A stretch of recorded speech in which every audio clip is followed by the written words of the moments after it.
Welcome back. This is a live look of the Outer Banks where tonight Hurricane Erin is causing strong currents along the East Coast. While it's not making landfall, it's still impacting millions of people. Here's Ivan Rodriguez. North Carolina's Outer Banks bearing the brunt of Hurricane Erin's worst impact on U.S. soil. NC-12, the main road along the Outer Banks, covered in sand, water, and debris, making it impossible to pass.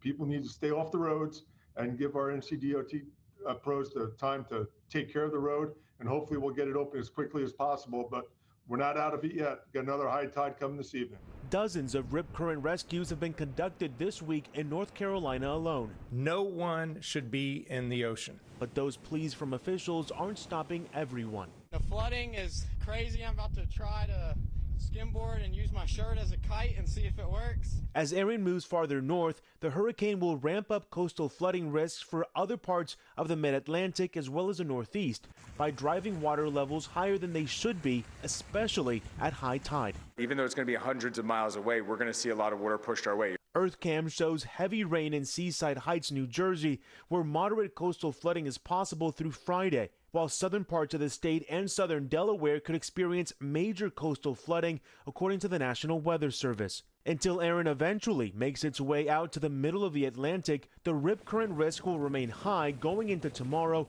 for most of the East Coast, and an elevated risk of these life-threatening conditions will likely stick around through the weekend. Ivan Rodriguez, CBS 19. All right, well.